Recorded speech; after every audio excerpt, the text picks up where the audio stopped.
이 시간 성령께서 우리 모두에게 좀 임하시고 감동하셔서 오늘 주시는 말씀을 통해서 그저 듣고 지나가는 설교가 아니고 나 자신을 위해서 하나님이 주시는 말씀으로 받아들여지는 특별한 은혜가 있기를 바랍니다. 성경에 보면 기도하라는 명령이 참 많이 나옵니다. 그리고 그 명령의 강도가 평범하지를 않아요. 구하라, 그래 놓고는 또 찾으라, 그리고 또 문을 두드리라, 또 무시로 성령 안에서 기도하라, 쉬지 말고 기도하라, 부르짖으라, 마음을 토하라, 이런 표현들을 우리가 종합해 보면 그 기도하라는 명령이 단순하게 그냥 듣고 지나갈 만한 내용이 아니고 하나님께서는 힘을 주어서 강조해서 우리에게 권고하는 말씀이라는 것을 우리가 금방 알 수가 있습니다. 그래서 영국의 신학자인 포사이드는 이런 말까지 했어요. 우리가 범죄할 수 있는 가장 큰 죄가 뭐냐? 그것은 기도하지 않는 것이다. 그랬습니다. 하나님이 너무 중요하게 명령을 하시기 때문에 그거 순종 안 하면 죄 중에 죄다 하는 이야기겠죠.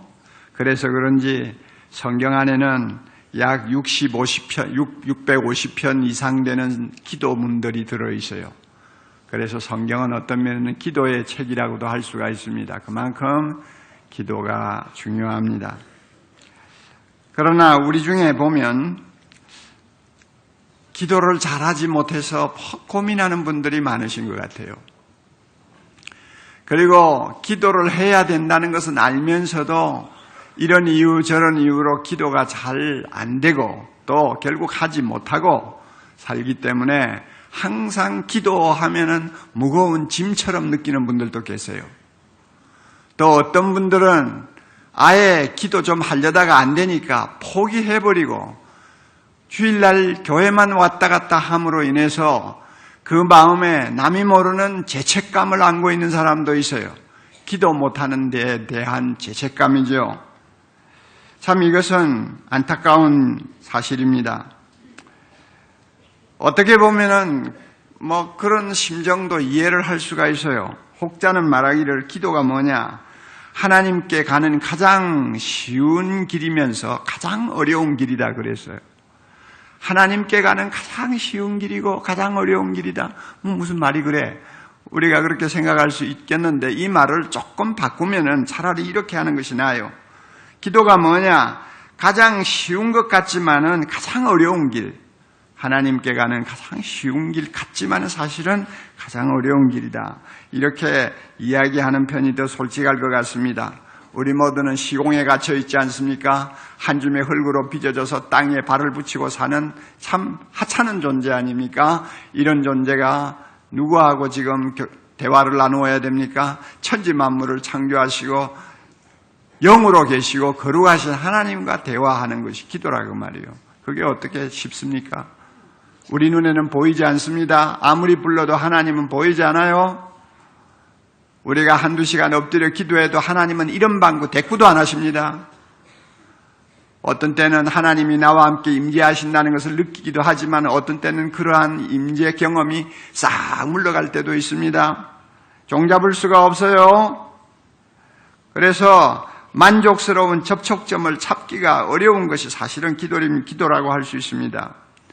그래서 어느 조사를 보았더니 한 678명의 성도들에게 당신 기도 만족합니까?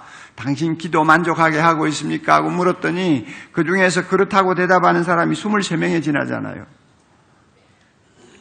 대부분이 기도가 무거운 짐이 된다는 것이고 기도 때문에 갈등하는 부분이 있고 기도를 통해서 은혜 받는 것보다도 어떤 면에는 마음에 죄책감을 갖는 경우가 많다는 것을 우리가 알 수 있습니다. 이것은 우리 자신을 위해서 그렇게 썩 좋은 현상이 아닙니다. 여러분, 기도가 힘든 짐이요, 무거운 짐이요, 마음에 은근히 부담스러운 것이 되고 있습니까? 이 시간 성령께서 그 짐을 내려놓을 수 있도록 말씀을 통해 은혜 주시기를 바랍니다. 저는 오늘 읽은 본문을 보면서 가끔 도전을 받습니다. 이 시편은 누가 썼는지 모르겠는데요. 저는 다윗이 썼다고 생각을 합니다. 왜냐하면 116편 전체를 보면 그 내용이나 흐름이 다윗의 시편하고 거의 닮아 있어요. 그래서 다윗이 썼다고 저는 믿고 있습니다.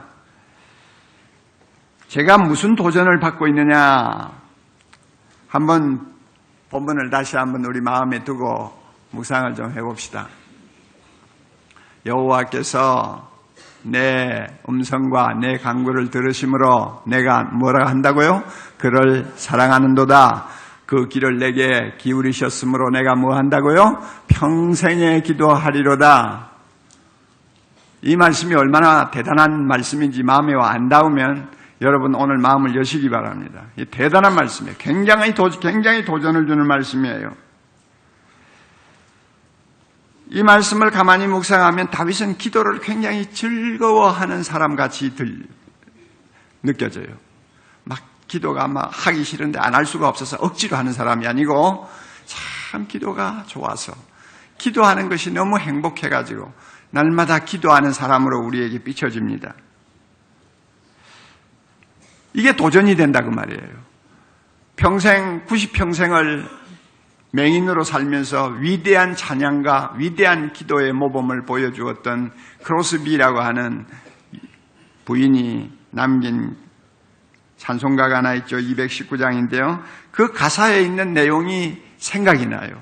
시편 116편에 있는 다윗의 이 말을 들으면 그 가사가 생각나요. 그 가사의 3절에 이런 말이 있어요.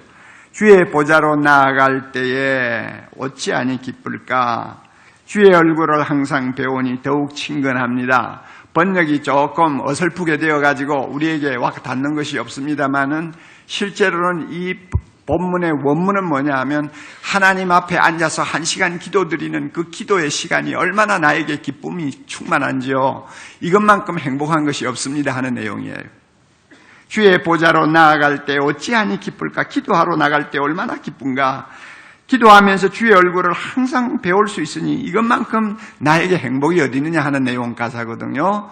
이 가사와 다윗이 지금 116편 1절 2절에 고백하는 내용하고 거의 일치해요. 이게 저에게 도전이 되는 것입니다. 야, 기도를 해도 참 기분 좋게 하네. 기도가 그렇게 행복한가? 다윗이 그런데 나는 그렇지 못할 때가 너무 많은데 하는 생각이 드니까 도전을 받는 거죠. 여러분에게도 이런 도전이 있어야 될 줄을 압니다. 그러면 다윗이 이렇게 행복한 기도자가 될 수 있었던 비결이 있을 거 아니에요.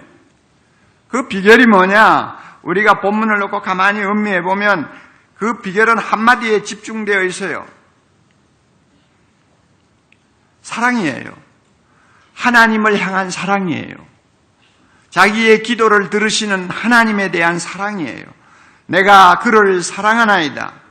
하나님을 사랑하는 마음 때문에 그의 기도는 너무나 행복한 기도가 되었고 기쁨이 넘치는 기도가 되었습니다.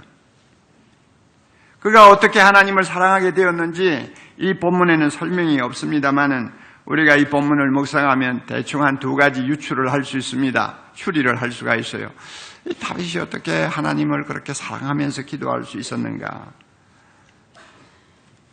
저는 처음부터 다윗이 하나님을 사랑해가지고 기도했다고는 보지 않습니다. 그런데 기도의 연륜이 점점 쌓이면서 하나님이 자기 음성을 들어주시고 자기 간구를 들어주시고 자기가 부를 때마다 귀를 기울여 주신다고 하는 사실이 이게 보통 일이 아니라는 사실을 점점 깨닫게 됐어요. 이게 보통 일이 아니라는 것. 여호와가 내 음성을 들으신다. 이와 같은 기적 같은 일이 어떻게 가능한가? 이것은 하나님의 특별한 은혜가 아니면 일어날 수 없는 일이다 하는 생각이 그에게 든 것입니다. 그럴 수밖에 없지 않습니까? 하나님이 누구십니까? 에레미야의 말을 한번 인용해 볼까요? 하나님이 누구세요? 에레미야 32장 17절에 이런 말씀이 있어요.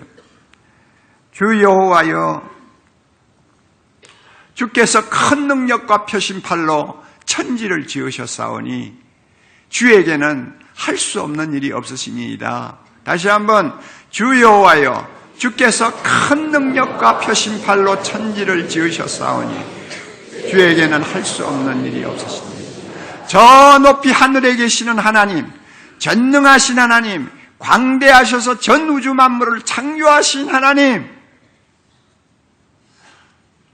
우주선을 타고 지구를 몇 바퀴 돌면서도 와 황홀하다 하고 외치는데 이 큰 우주 만물을 창조하신 하나님, 그 크신 능력으로 그 표심팔로 모든 세상에 있는 존재를 존재하게 하신 하나님이 바로 우리가 말하는 하나님 아닙니까? 그 하나님이 내 기도를 들으신대요. 그러면 나라는 존재는 어떤 존재입니까? 욥기서에서 나오는 내용을 한번 인용해 볼까요? 욥은 이렇게 고백했습니다. 욥기 9장 1절 2절 인생이 어찌 하나님 앞에 의로우랴. 사람이 하나님께 변론하기를 좋아할지라도 뭐예요? 그 다음에 천마디에, 아니요, 천마디에 한마디도 대답하지 못하리라. 하나님이 하시는 말씀, 하나님이 주시는 질문 가운데 1000개 중에 하나도 대답 못할 어리석은 인간, 아무것도 아닌 인간이란 말이에요. 그러니까 창조자 하나님과 흙 속에 사는 인간하고의 격차는 이루 헤아릴 수가 없는 거예요. 그 두 사이의 간격을 메꿀 수가 없어요. 무엇으로 두 사이가 연결이 될 수 있다고 생각할 수 있습니까? 이게 우리가 느끼는 감정이거든요.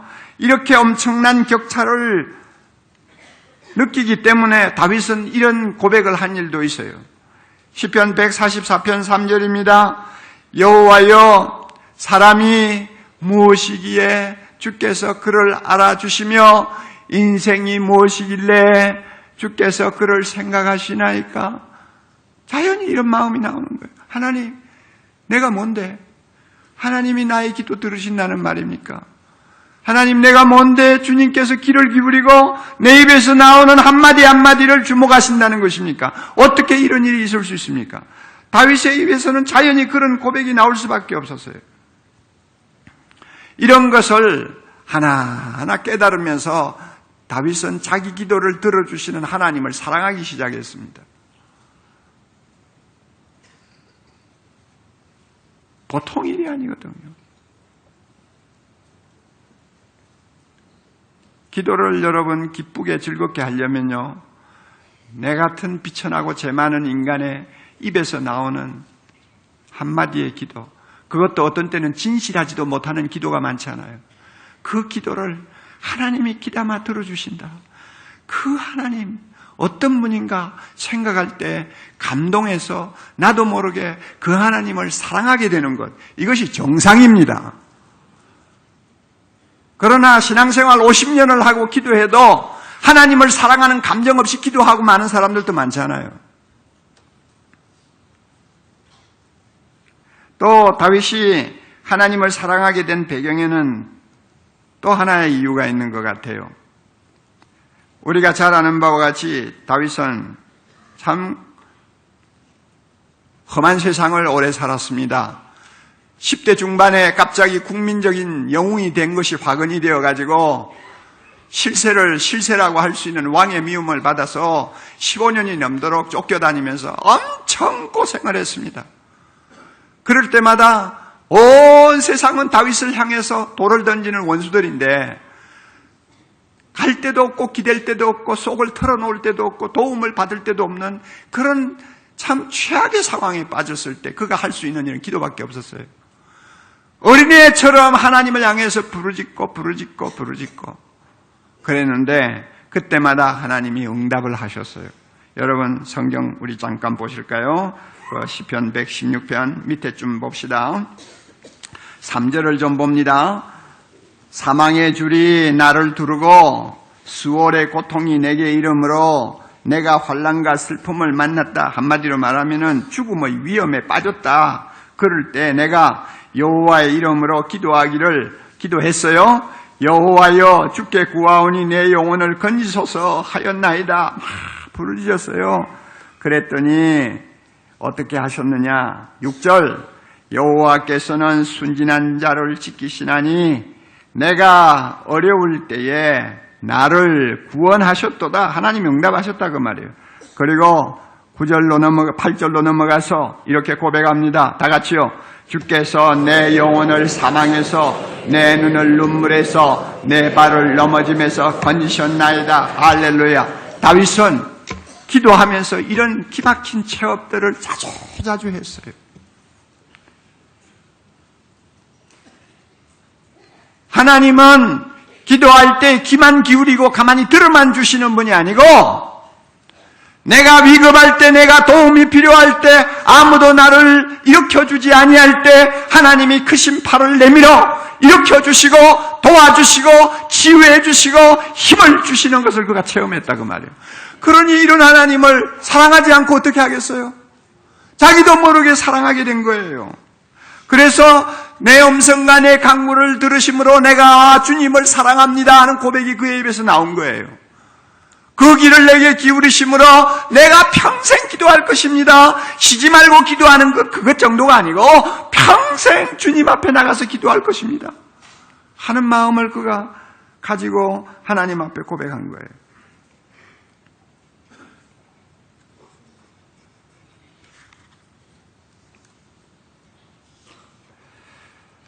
여러분, 다윗하고 우리하고 비교할 때에 누가 더 나은 입장에 있습니까? 대답하세요. 다윗하고 우리하고 비교할 때 누가 더 나은 입장에 있어요? 우리가 훨씬 나은 입장에 있지 않아요. 다윗은요, 일생 동안 하나님을 향해서 아버지라는 말 한마디도 못했어요. 두려우신 하나님으로만 알았지, 거룩하신 하나님으로 그는 항상 그렇게 보았지, 우리처럼 아빠, 아버지, 어림도 없는 소리. 다윗은 평생 그렇게 못했어요.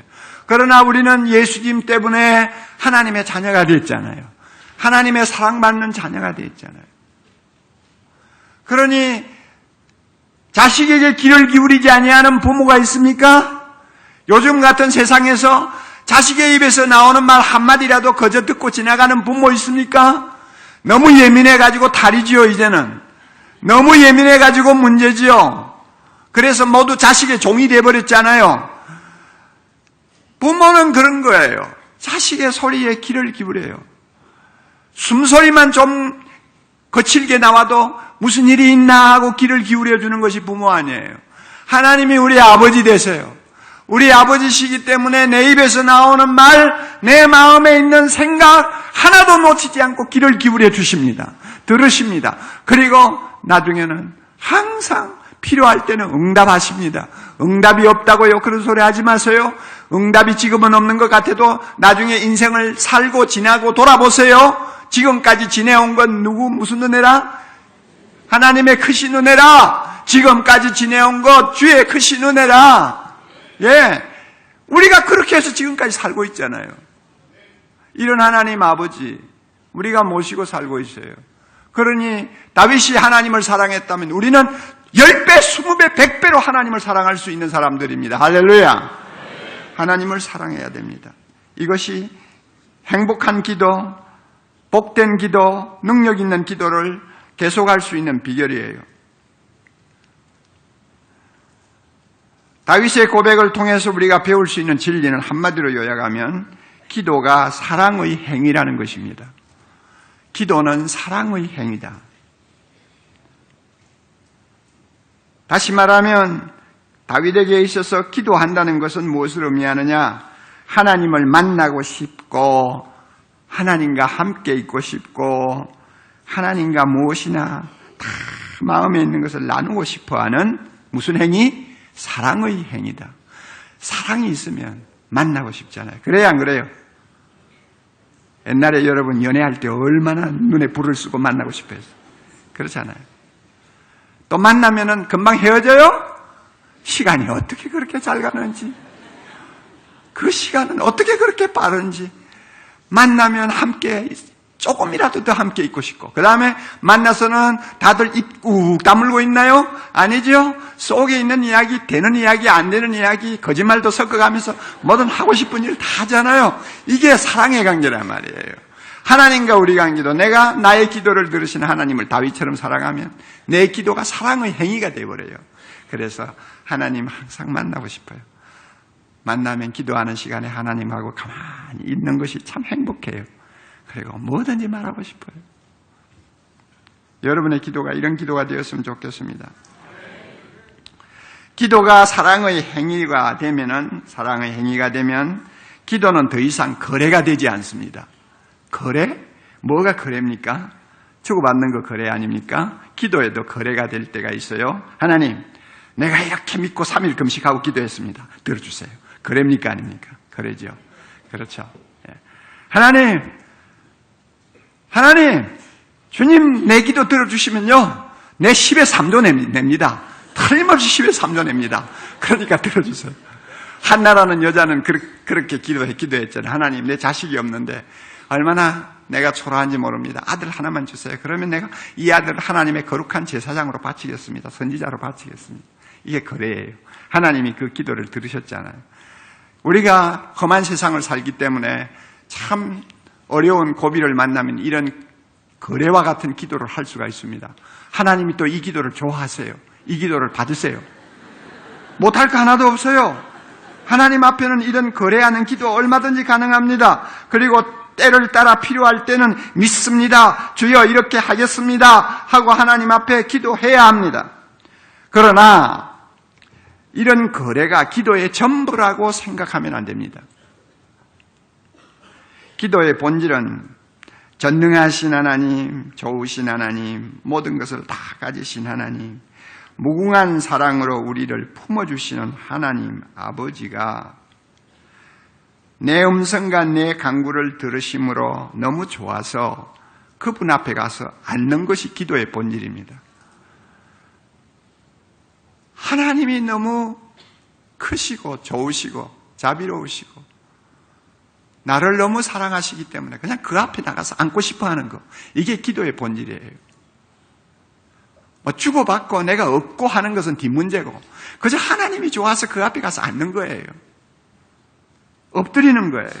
그리고 그와 함께 교제하고 대화하면서 즐거워하는 것이 기도의 본질이라고 저는 생각합니다. 기도가 사랑의 관계에서 나오는 사랑의 행위임을 몸소 보여주신 분이 누굽니까? 예수 그리스도입니다. 세상에 오신 예수님 어떻게 사셨어요? 사복음서를 우리가 잘 보면요, 예수님은 하나님을 아버지 부른 것이 한 170번 나오는데요, 예수님이 오시기 이전에 아무도 하나님을 그런 식으로 부르고 하나님을 찾은 사람이 없어요. 오직 예수님이 처음이에요. 아버지. 그러므로 그에게 있어서 기도라는 것은 무엇이었느냐? 사랑하는 아버지를 찾는 일이었습니다. 무슨 말이라도 다 나눌 수 있는 자상한 아버지에게 나아가서 마음을 털어놓고 그분의 품에 조용히 안겨 있기를 원하는 것이 주님에게는 기도였습니다. 그래서 주님은 하나님과 단둘이 있고 싶어서 조용한 시간을 어떤 때는 구별하시기도 하고, 하나님하고 단둘이 있는 것을 방해받지 않기 위해서 한적한 곳을 찾아가기도 하시고, 그렇게 하면서 하나님하고 만나서 기도하셨어요. 그래서 어떤 분은 예수님을 일컬어서 개인 기도의 개척자다 이런 말도 했어요. 개인 기도, 대부분이 공적 기도가 많지 않습니까? 그런데 개인적으로 하나님과 만나서 기도하는 것을 사실 개척한 분은 예수님이다 하는 말을 하시는 분도 있어요. 또 어떤 사람은 새로운 기도 방식을 탄생시키신 분이다. 아무도 하나님을 아버지 하면서 그렇게 매달리면서 하나님에게 안기는 기도를 해본 일이 없는데 예수님이 그런 스타일의 기도를 개발하셨다 그 말이에요. 그러므로 예수님이야말로 기도가 서로 사랑하는 두 인격 간의 대화라는 것을 몸소 보여주신 분입니다. 사랑하는 성도 여러분, 여러분의 기도는 어떠합니까? 날마다 달라고 하는 때를 쓰는 거래에 지나지 않는 기도로서 날마다 그냥 머물고 있습니까? 아니면 하나님을 사랑해서 그와 마음을 열고 모든 것을 나누는 사랑의 행위로서의 기도를 하고 있습니까? 하나님을 사랑하세요. 사랑하면 행복한 기도자가 됩니다. 할렐루야. 기도를 하면 할수록 하나님을 더 사랑하게 됩니다. 중요한 말입니다. 기도를 하면 할수록 하나님 앞에 가까이 나가면 나갈수록 더 하나님을 사랑하게 됩니다. 아빌라의 테레사라는 사람이 있습니다. 그분이 이런 말을 했어요. 기도하는 가운데서만 마음과 목숨과 힘을 다하여 하나님을 사랑하는 법을 배울 수 있다. 기도할 때만이 하나님을 진정 사랑하는 법을 배울 수 있다고 그랬어요. 그러므로 하나님을 사랑하세요. 그러면 기도하게 됩니다. 그러면 기도하면 더 하나님을 사랑하게 됩니다.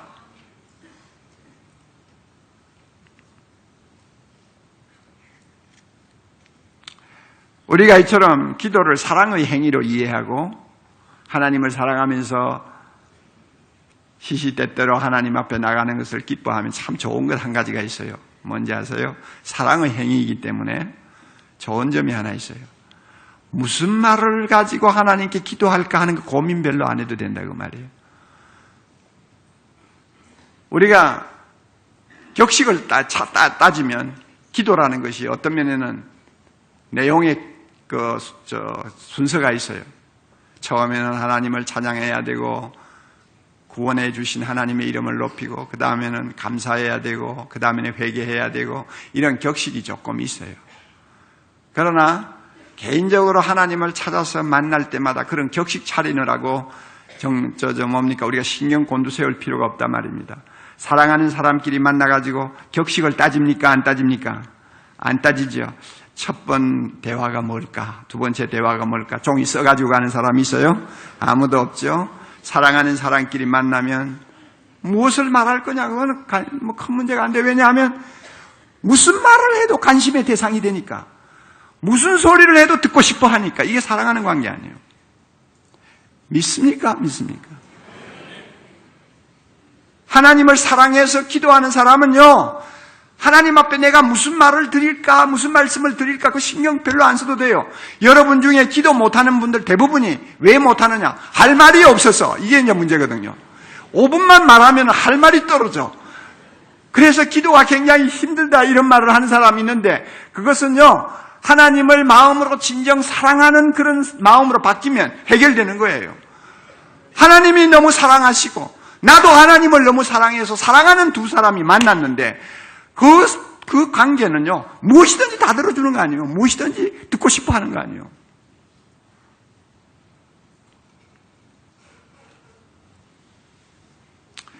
마음속에 있는 좋지 못한 감정도 털어놓을 수 있고요. 하나님 앞에요. 내 마음에 있는 막 짜증스러운 이야기도 털어놓을 수 있고요. 어떤 때는 시급한 문제를 가지고 하나님을 달달 볶을 수도 있고요. 그렇죠. 그래서요, 이런 때 우리의 기도는 예비 타이어가 아니고 핸들이에요. 예비 타이어는 어떤 겁니까? 뭐 할 때만 들고 나옵니까? 펑크 날 때만 들고 나오잖아요. 기도가 예비 타이어가 된 사람들 많죠. 불이 나야 기도하는 사람이 있어요. 그렇죠. 타이어가 터져야 기도하는 사람이 있어요. 그런 핸들은 차만 탔다 하면은 한순간도 놓지 않고 손에 쥐고 흔들지 않아요. 돌리지 않아요. 사랑의 기도는 그런 거예요. 하나님 앞에 사랑의 마음을 가지고 나가서 기도하는 사람은 핸들과 같아요. 그죠.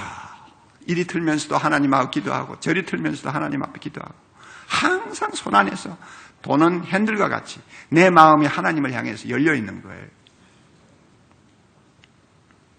시편을 보면 아주 흥미로운 사실이 하나 있습니다. 시편은요, 하나님을 사랑한 경건한 자들이 하나님께 아뢰는 온갖 기도들로 가득합니다. 그래서 위대한 종교개혁자 칼빈은 이런 말까지 했어요. 시편을 가리켜서 말하기를 영혼의 구석구석을 모두 꺼내 보여주는 해부도라 그랬습니다. 그냥 아예 배를 가르고 속에 있는 것을 다 드러내서 해부하는 의사처럼 영혼 안에 들어있는 모든 것을 다 끄집어내서 보여주는 해부도와 같다. 칼빈은 그런 말을 했어요. 시편에는 보면 그래요. 인간의 모든 감정이 다 녹아 있어요. 모든 감정이 다 녹아 있어요. 시편을 잘 읽어보세요. 두려워 떠는 사람도 있습니다. 찬양하는 소리도 있습니다. 불안해하는 사람도 있습니다. 분노해가지고 부들부들 떠는 사람도 있습니다. 사랑하는 사람도 있습니다. 근심에 찔린 사람도 있습니다. 절망에 빠진 사람도 있습니다. 감사함에 춤을 추는 사람도 있습니다. 슬픔에 땅을 치는 사람도 있습니다. 의심하는 사람도 있습니다. 고통하는 사람도 있습니다. 그뿐인가요? 기뻐서 하나님을 영광 돌리는 사람이 있는가 하면 남을 저주하는 사람도 있고 복수하는 사람도 있고 다 있는 거예요. 시편 안에. 이건 뭘 의미하느냐? 사랑하는 마음으로 하나님 앞에 나가면 내놓지 못할 것이 없다 그 말이에요. 그 중에서 우리의 주목을 끄는 것이 있다면 저주하는 기도입니다. 어떻게 하나님 앞에 기도할 때 남을 저주합니까? 있을 수 있어요? 없어요? 그런데 집에 가서 시편 109편을 읽어보세요. 저주하는 시편이 몇 개 있는데 그 중에서 대표적인 것이 109편이에요. 109편을 집에 가서 한번 읽어보세요. 아마 이것도 다윗인 것 같은데요. 너무 사람들이 자기를 괴롭히고 중상모략하고 거짓말하고 다윗은 그 사람을 품어주려고 해도 그 다윗을 받아주지를 않고 죽이려고 노리고 온갖 악한 짓을 다 하니까 다윗도 인간인데 가만히 그거 참다 터지지요. 그래가지고 못 견뎌가지고 하나님 앞에 엎드려서 자기를 괴롭히는 사람들을 저주하기 시작합니다. 뭐라고 저주하는지 아세요? 하나님, 사탄이 그의 오른편에 서게 하소서. 하나님, 그가 기도할 때마다 그 기도가 죄가 되게 하옵소서. 하나님, 그 사람 오래 살지 못하고 요절하게 하옵소서. 저주치고는 기가 막히죠. 하나님, 그 사람의 직분을 빼앗아 타인에게 주소서. 하나님, 그 자식들 다 고아가 되게 하시고 그 아내들은 전부 다 가부가 되게 하소서. 하나님, 그 자녀들이 유리하면서 빌어먹을 때 그 자녀에게 동령을 베푸는 사람이 하나도 없게 하옵소서. 고리대금하는 자가 그가 가진 소유를 다 빼앗아가게 하소서. 하나님, 그것만으로도 속이 안 찹니다. 자손이 아예 끊어지게 하소서. 그것도 안 되겠어요. 조상의 죄값을 전부 다 그 자식들에게 갚으시옵소서. 여러분, 이런 저주가 천하에 어디 있어요? 저는 이런 저주의 기도를 보면서 오랫동안 참 곤혹스러움을 금치 못했어요. 세상에 이런 기도가 어디 있나? 하나님 앞에 나가서 기도하는 기도가 이런 기도가 어디 있나? 하고 생각을 하고 고민을 했는데 얼마 전에 제가 읽는 책을 통해서 큰 깨달음을 얻었어요.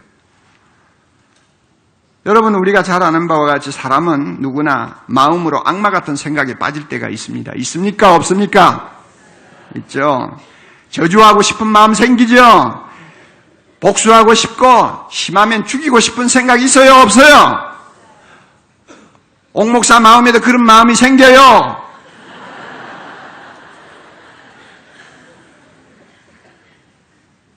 그런데 이런 그 독한 마음이 생길 때 우리가 대처하는 방법이 몇 가지 있어요. 하나는 진짜 복수하는 거예요. 그런데 이것은 하나님 앞에 죄 짓는 일이니까 못하지요. 법이 또 금하는 일이니까 할 수가 없죠. 대부분이 포기하지요. 그 다음에 두 번째 방법이 있어요. 모든 분한 마음, 억울한 것을 꾹 참고 그냥 누르는 거예요. 우리 대부분이 그런 식의 방법을 선택하죠. 그 다음에 세 번째 방법이 있어요. 하나님 앞에 들고 가는 거예요. 저주의 기도를 드린 시편 저자들은 마지막 선택을 한 사람입니다. 하나님 앞에 자기의 감정을 다 들고 나갔어요. 저주하고 싶고 복수하고 싶은 마음을 하나님 앞에 그대로 들고 나갔어요. 여기에서 중요한 사실이 있습니다. 이런 악한 감정을 원수에게 직접 쏟아 놓으면 그것은 저주가 됩니다. 맞아요? 그러나 선하신 하나님 앞에 그 악한 감정을 다 쏟아 놓으면 그것은 탄원이 됩니다. 하나님 앞에 부르짖는 탄원이 되는 거예요. 성격이 달라요. 그러니까 기도가 저주를 무엇으로 바꾸는 것입니까? 탄원으로 바꾸는 것입니다. 이게 기도예요. 그렇기 때문에 시편의 저주가 기도가 되는 거예요.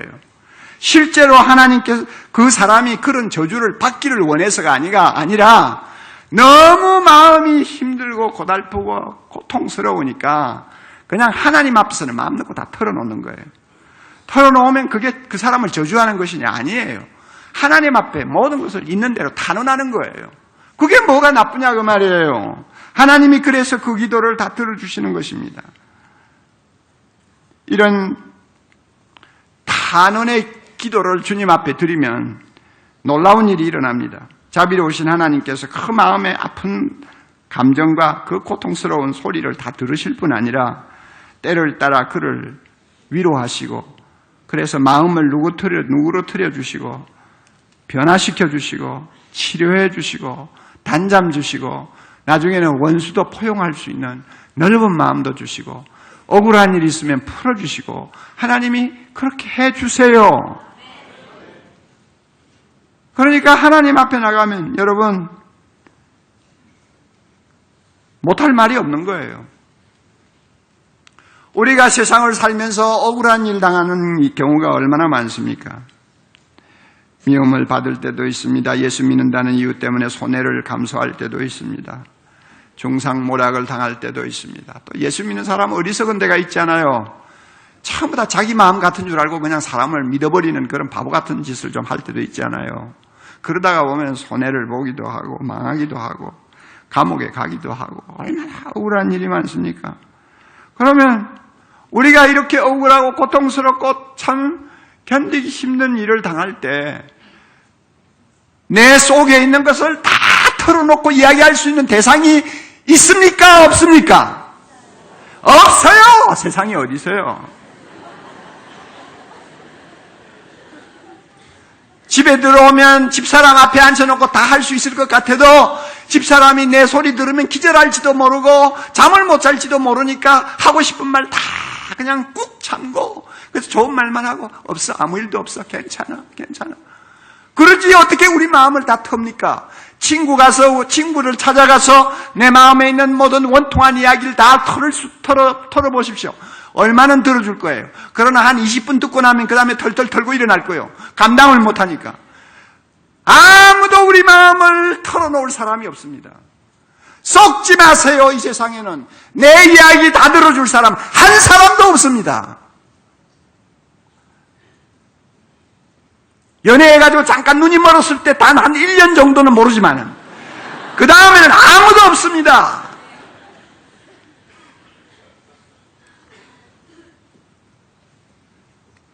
오직 한 분만이 우리의 마음에 있는 좋은 감정도 나쁜 감정도 선한 감정도 독한 감정도 있는 대로 다 털어놓으면 1시간도 좋고 밤새도록도 좋고 이틀도 좋고 금식을 한 달 하면서 주님 앞에 부르짖어도 좋고 실증나지 않는 마음으로 다 들어주시는 분이 한 분 계세요. 누굽니까? 우리 좋으신 하나님, 내가 사랑하는 하나님입니다. 아버지입니다. 할렐루야. 그래서 시편 62편 8절에 이런 말씀이 있습니다. 백성들아 시시로 그를 의지하고 그 앞에 마음을 토하라. 또 누가복음 18장 7절 8절에 또 이런 말씀을 주님이 하셨어요.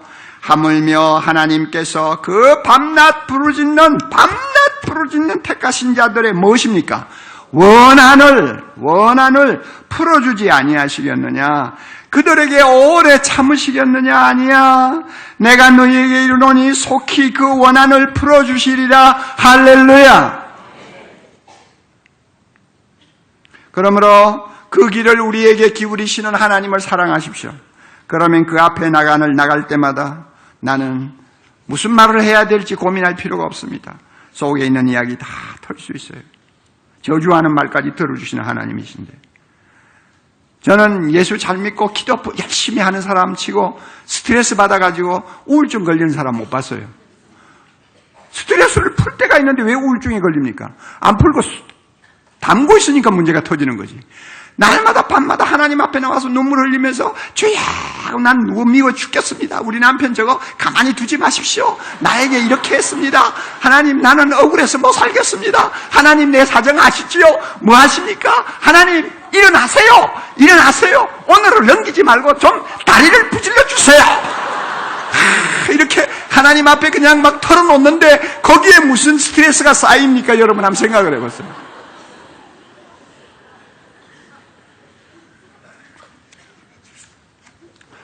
신혼 때부터 사사건건 부딪히면서 주도권 싸움을 하는 젊은 부부가 있었어요. 결혼하고 나면 처음에 그러잖아요. 서로 파워게임을 하지 않습니까? 누가 이기나 하고. 이제 이 부부가 그랬나 봐요. 믿음이 참 좋은 사람들이고 참 하나님 앞에 기도도 많이 하는 사람들인데 이상하게 결혼하고 나니까 그런 일이 일어났어요. 어느 쪽도 양보를 안 하는 거예요. 중요한 일이든 사소한 일이든 이야기를 서로 나누었다 하면 싸움이 시작되는 거예요. 왜냐하면 줄다리기를 하니까. 서로가 양보를 안 하는 거예요. 이 가운데도 젊은 부부들 그런 사람이 있는지 모르겠어요. 있을 거예요. 얼마 동안 그렇게 하다가 이러다가는 큰일 나겠구나 하는 생각이 들어가지고 한 번도 그때까지 해보지 못한 방법을 하나 실행하기로 결정했습니다. 그게 뭐냐 하면 함께 기도하기로 한 것입니다. 저녁이 되었습니다. 다른 때 같으면 또 무슨 이야기를 가지고 티격태격 할 시간인데 둘이서 손을 꼭 잡고 소파에 앉아서 하나님 앞에 기도하기 시작했습니다. 기도하면서 남편에 대해서 기분 나쁜 감정 막 있는 대로 다 털어놨어요. 그 시간에 서로가 다투던 문제가 어떤 문제인지 자기 의견을 그냥 기도하면서 하나님 앞에 다 털어놨어요. 눈 뜨고 서로 쳐다보고는 말 못할 거 눈 감으니까 뭐 얼마든지 할 수 있잖아요. 그러니까 눈 감으니까 하나님 앞에 그냥 하고 싶은 이야기 다 하는 거예요. 남편도 다 하고 아내도 다 하고 그렇게 기도했어요. 그런데 창조주 하나님 앞에서 둘이 서서 마음을 이렇게 솔직하게 열기 시작하니까 누가 이기느냐 누가 지느냐 하는 이런 주도권 다툼은 나중에는 문제거리가 되지를 않았습니다. 서로 마주보고 으르렁거리는 대신에 주님을 향해서 나란히 서게 되니까 자비로우신 하나님 아버지께서 보이지 않는 손으로 그들을 하나하나 손질하기 시작하셨어요. 매일 저녁마다 기도를 할 때 하나님께서 그들의 감정을 다스려 주셨어요. 인내하는 법도 배우게 하셨어요. 서로 이해하는 법도 배우게 하셨어요. 서로 사랑하는 것이 무엇인가를 하나하나 깨닫게 하셨어요. 그래서 그때 기도하기 시작해가지고 그 기도를 25년이 지난 지금까지도 계속하고 있는 거예요.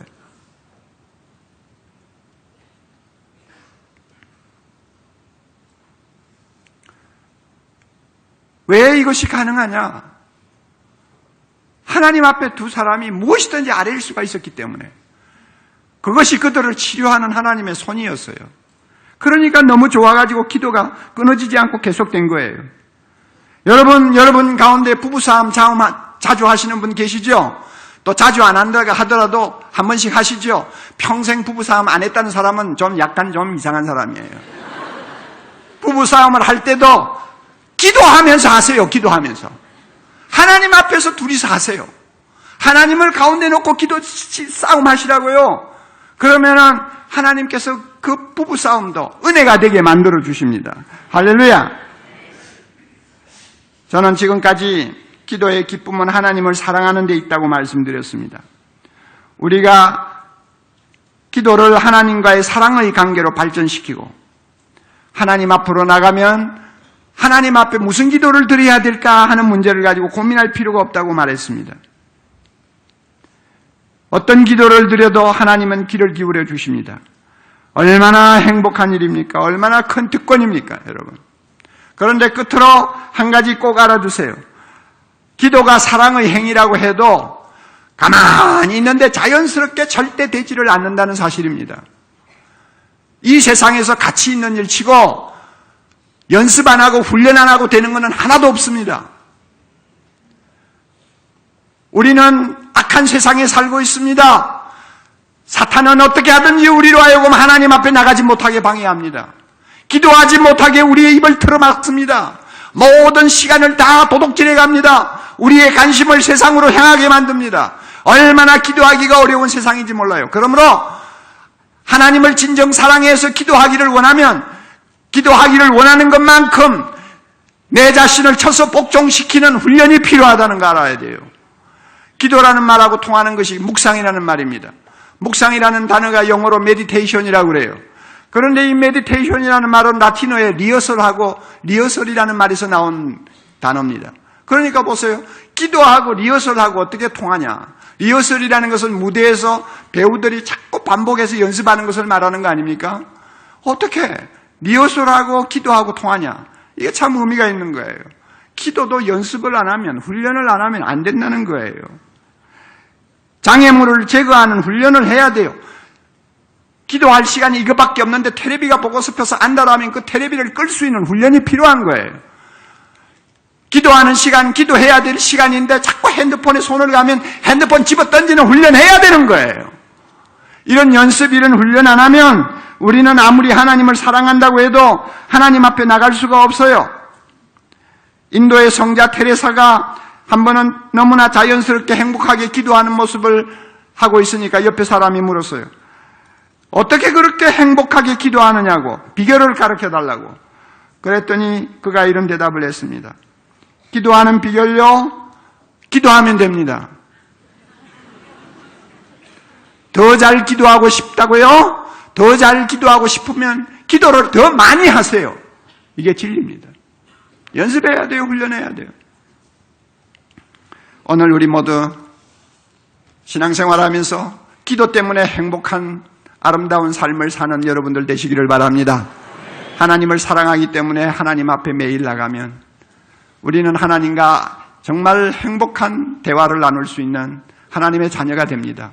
그리고 우리가 기도를 하나님을 사랑하면서 열심히 하면 우리는 하나님과 기쁜 산책을 날마다 할 수 있는 복을 누릴 수가 있습니다.